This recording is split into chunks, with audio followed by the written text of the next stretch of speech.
Help!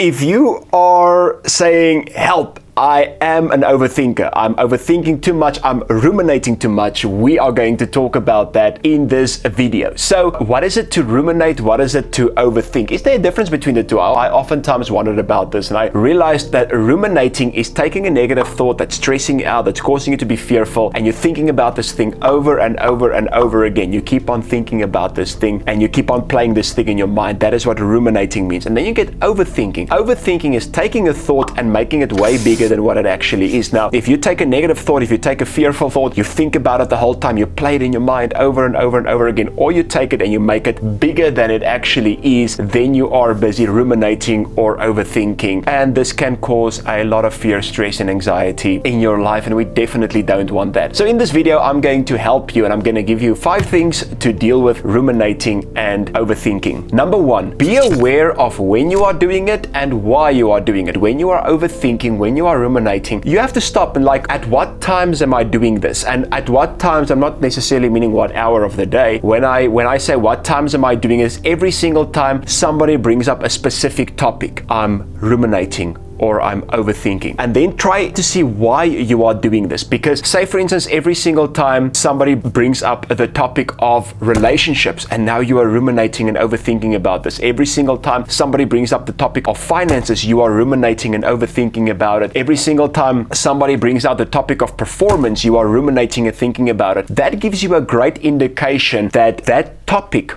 causes you to ruminate and overthink. And if that topic causes you to ruminate and overthink, or if that thing causes you to ruminate and overthink, there are maybe some things that you need to deal with in that particular area. And the reason I'm giving you this as point 1 is because it gives you an indication of what is the thing that's bothering you, what is the thing that's causing you to stress out, what is the thing that's causing you to worry. And the unfortunate thing is, if we ruminate about it, if we overthink it the whole time, then it causes more stress and more anxiety. So we need to stop that ruminating and overthinking. And I'm not speaking about, if you think about something over and over to make it better, to make it clearer, and to make it great, that's not necessarily a bad thing. But if you use it for fearful reasons and it makes you anxious and stuff, that kind of ruminating is very bad for you. So if a topic comes up and you see every single time this topic comes up, it causes rumination and overthinking, you must ask yourself, did something happen in the past in this area that's causing me to ruminate and to overthink? There's a part in your brain, in the limbic system, called the hippocampus, and the hippocampus has to do with learning and memory. Things that happened in the past is brought back into the present. So that can mean every single time this topic comes up, something must have happened in the past that's causing me to ruminate and overthink about this. This gives an indication of what you need to deal with. Or it can be a fear of the future. Every single time this thing is being brought up, there's a specific fear that I have in the future for this thing, and this is why I'm ruminating and overthinking. And the great thing is, you can deal with this. You can also ask yourself the question, what emotion did I feel at that time? Did I feel anger? Did I feel fear? Did I feel stress? Did I feel worry? Did I feel happiness? Did I feel joy? What emotion did I feel when this thing came up? Because every single emotion that you feel indicates a different thing. I actually did a video called What Emotions Are For, and we will put the link in the video so that you can watch that video, What Emotions Are For. It will give you a better indication of why we have emotions. And you must ask yourself the question, am I feeling that emotion now? Do I feel it only when the topic comes up? Do I feel it only when I get into this ruminating or overthinking? Or am I feeling that emotion all the time? If you feel that emotion all the time, that means that thing is always there. When you only feel it when you are ruminating or overthinking, that means it's a trigger at certain times. So that's number 1. Number 2, bring your attention to the here and now. When we overthink, when we ruminate, it's either something that happened in the past that we're ruminating or overthinking about, or it's a future event. We might be worried or fearful about something in the future, and that is why we're ruminating. So when we ruminate and overthink, our thoughts are normally in the past or it's in the future. What do we want to do? We want to bring it into the here and now, and they call that mindfulness. When you bring it into the here and now, you can sit yourself down, you can deal with it, you can think about it. And when I say think about it, I don't mean ruminate or overthink about it, but you can bring it into perspective. In the here and now, you can help yourself to deal with the situation. Number 3, think about the best case scenario, not the worst case scenario. Remember, rumination says I'm thinking thinking about this thing over and over again. Overthinking says I'm making this thing bigger than it is. Now, if you picture or imagine the worst case scenario, if you expect the worst case scenario, if you think the worst case scenario, and you think about that over and over again, and you make it bigger than what it actually is, imagine what kind of anxiety and fear that can bring in your life. And that's not something you want. But I'm a person that says, you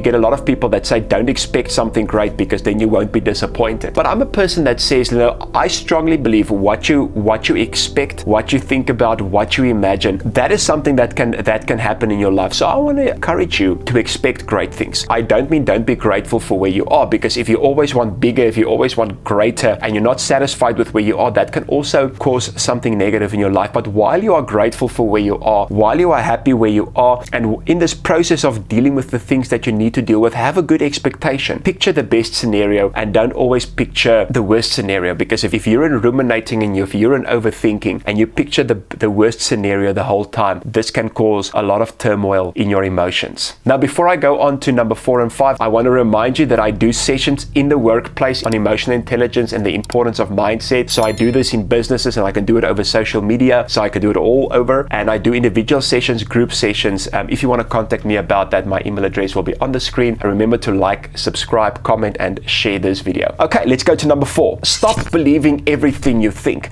Sometimes we make this mistake where every single thing I think is true. Now, recently I've been speaking to you guys a lot about the conscious mind and the subconscious mind. The conscious mind, which includes your logical thinking, what you see with your senses, your decisions, things like that, runs 5 to 10% of your life. Now, your subconscious mind runs 90 to 95% of your life. And your subconscious mind doesn't know the difference between what is true or false. It just believes what you tell it. So a lot of the thoughts that we think are not true. Now, imagine you think a negative thought, a bad thought, a destructive thought. You keep on ruminating about it, you overthink it, and now your subconscious mind, which runs 90% of your life, actually believe that this thought is true. It's not going to make your body feel good. Your emotions won't be at a good place. So I want to say, every single time you think a thought that's not healthy, ask yourself the question, is this true? Now, there might be a little truth in it, but remember, an overthinker makes it much bigger than what it actually is. So there might be some truth in it, but also ask yourself the question, am I making this as big as it actually is? So many times we think thoughts that are not true, and those are thoughts that needs to be changed. And in ruminating, in overthinking, we have to identify these thoughts. And if you struggle to know if this thought is true, go speak to somebody, go sit with somebody, go sit with a professional and say, listen, I've written these thoughts down. Remember, I spoke about getting into the here and now. In the here and now, you identify these thoughts. Am I making these thoughts too big? Are they actually true? Or am I believing something is true when it's not? Because if you believe something is true when it's not, and you're ruminating about it, you're overthinking about it, it won't have a good effect on how you feel. Number 5, and the last point that I want to give you today. Look at your thoughts and not through them. Imagine you are wearing dark glasses. Everything you see around you is dark. Not because it is dark, but because the way you see them, the lenses which you see them through, makes it dark. So when you look at your thoughts, you can decide, I'm going to take them off, I'm going to change them, I agree with them, I disagree with them, I need to work on them. That's looking at your thoughts. Looking through your thoughts means I experience everything around me based on what I think. So I don't see things the way that they are. I see things based on my perception. And if my perception is not good, I can see good things, but I won't experience them as good because I'm looking through my thoughts and I'm not looking at my thoughts. Now, if you're looking through your thoughts and your thoughts is not at a good place, you're ruminating and you're overthinking about it the whole time, this is also not going to have a good effect on your emotions, on your feeling, and the spiral is just going to continue the whole time. Well, I hope these 5 points helped you, and I do hope and believe you can use them to help you to stop ruminating and overthinking. From Mind Prosperity, we love you. Thank you so much for watching our video, and we'll see you in the next one. Goodbye.